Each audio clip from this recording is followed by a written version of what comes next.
Kota Jakarta, saudara, 5 wilayah di Provinsi Jawa Barat dan 3 wilayah di Provinsi Banten akan segera melakukan pembatasan sosial berskala besar atau PSBB. PSBB ini meliputi peliburan sekolah, tempat kerja, pembatasan kegiatan keagamaan, kegiatan sosial budaya, dan juga pembatasan moda transportasi. Tentu saja, pembatasan sosial berskala besar ini memiliki dampak secara sosial dan ekonomi. Akankah pembatasan sosial berskala besar dan di Jakarta dan juga wilayah penyangga lain mampu memutus penyebaran virus corona atau COVID-19? Dan akankah jaring pengaman sosial yang disiapkan oleh pemerintah pusat bisa mengatasi dampak ekonomi dan juga dampak sosial dari pembatasan sosial berskala besar ini? Inilah pembahasan kita dalam Dua Arah malam hari ini bersama saya, Sini Sisirani. Bahas bersama 4 narasumber di lokasi yang berbeda. Di studio Dua Arah telah bergabung Pak Trubus Rahardiansyah. Melalui sambungan Skype ada Mas Dan budaya ya, sampai dengan kegiatan-kegiatan yang tentunya mengurangi banyak kegiatan atau pergesekan dengan orang banyak ya. Nah, itu kita lalui dengan proses yang panjang. Artinya pada saat kita sekarang mendapatkan legalisasi dengan keputusan Menteri Kesehatan 248, kita tinggal menetapkan, dan kebetulan penetapannya juga harus bersamaan dengan Bodebek. Pak Rahmat, apakah ada perbedaan antara PSBB di Kota Bekasi dengan Kabupaten Bekasi dan juga di Jakarta? Kalau kami berlima kabupaten kota itu tidak ada perubahan ya, karena memang objeknya kan sama, virus. Ya. Nah di DKI itu perubahannya hanya pada bantuan sosialnya. Kalau di Bekasi seperti apa untuk bantuan sosial? Ya, dari hasil hubungan kita dengan Kementerian Sosial itu ada data DTKS itu 106.000 KK. Nah, ternyata setelah diolah data itu ya, kita juga masih membutuhkan sekitar 130.000 KK akibat dari pandemik ini, akibat terjadi penurunan ekonomi yang ada, daya beli, banyak PHK ya, dan itu kita tanggulangi nanti melalui finally-nya adalah melalui APBD pemerintah Kota Bekasi. Jumlah penerimanya ada berapa, Pak Rahmat? Apakah ini juga mereka ya, kalau Jakarta kan, kalau misalnya berKTP Jakarta maka mendapatkan bantuan sosial, tapi kalau di Bekasi kan seperti apa? Di Kota Bekasi juga yang KTP 10%. Oke, jaring pengaman sosial sudah disiapkan, ada sekitar hampir 300.000 orang yang disiapkan oleh pemerintah Bekasi. Bagaimana dengan moda 240.000 KK? Bagaimana dengan transportasi umum atau moda transportasi umum? Moda tadi kami telekonferensi dengan Bupati Wali Kota Bodebek ya.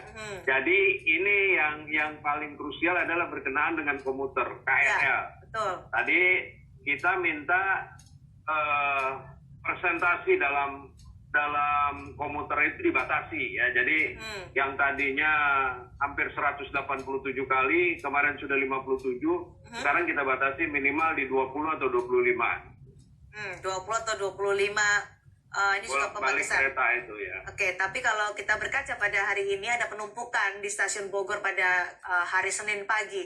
Nanti kalau itu berlaku di Bekasi akan seperti apa pembatasan-pembatasan itu Pak, supaya physical distancing terjaga, social distancing terjaga?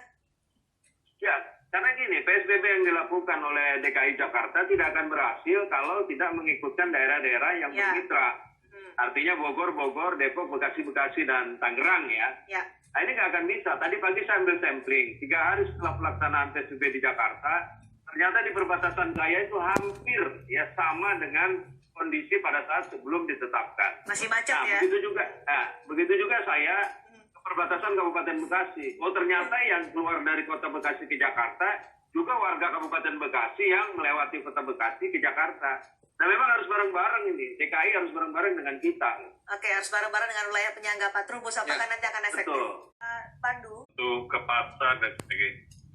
Kalau kehidupan modern itu lebih mudah diatur. Tapi kehidupan yang lebih tradisional, seperti pasar tradisional, atau unit-unit pendidikan tradisional seperti pesantren, itu belum disentuh. Dan untuk moda transportasi, frekuensi dan jumlah itu jangan dikurangi. Karena yang dibatasi adalah orangnya, penumpangnya. Jadi supaya ada jarak, tidak ada antrian, tidak ada kepadatan di dalam kereta.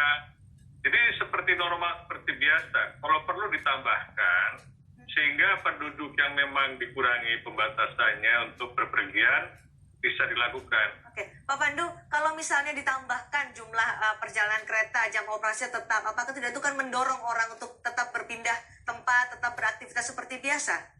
Nah, kita sekarang membatasi orangnya. Misalnya orang yang kita batasi adalah yang boleh bergerak atau pindah atau menggunakan transportasi itu harus, kalau hari genap, harus yang lahirnya tanggal genap. Itu salah satu cara strategi yang kita bisa batasi separuh dari penduduk untuk bergantian. Dan kemudian kalau memang kita punya aplikasi dan sebagainya, kita bisa memberikan izin kapan dia berangkat, sehingga tidak ada perlu ada antrian. Dan yang paling penting adalah harus menggunakan masker. Nah, ini salah satu cara. Ojek online juga gitu. Mungkin bisa dibatasi, yang bisa beroperasi adalah yang ganjil genap misalnya. Kalau memang mau dikurangi. Oke, itu kan tadi Pak Pandu menyatakan itu mungkin bisa dilakukan. Tapi saat ini ketika sudah berlangsung hari Jumat sampai hari Senin ini, apa yang Anda lihat Pak Pandu? Ya, karena sekarang kan tarafnya edukasi, ya kan? Jadi yang belum ada adalah pendidikan pada masyarakat, massive education. Itu yang harus dijelaskan dan seluas-luasnya. Karena baik petugas maupun penduduk atau masyarakat itu masih bingung aturan-aturan apa yang harus dipatuhi dan sebagainya. Kalau mereka diberitahu, mereka akan tahu, tapi kan tidak tahu. Ya. Pergubnya aja baru keluar hari apa, ya kan hari, dan kemudian diterapkan walaupun ada masa jeda, tapi informasinya kan untuk bahu-membahu, bukan hanya semangat gotong royongan, tapi juga menanggulangi permasalahan corona serta dampak ataupun efek sampingnya. Jadi ini lebih kepada pengambilan keputusan yang menyeluruh, di mana ada involvement, keterlibatan semua pihak termasuk pemerintah daerah dalam relokasi, dalam refocusing kegiatan, sehingga semua konsentrasi difokuskan kepada penanggulangan COVID-19. Apakah ini bisa dibilang bahwa dengan penetapan bencana nasional dan seperti penjelasan dari Mas Dhani tadi, semua akan diambil alih oleh pemerintah daerah? Oh, beda. Itu pembagian tugas. Pembagian tugas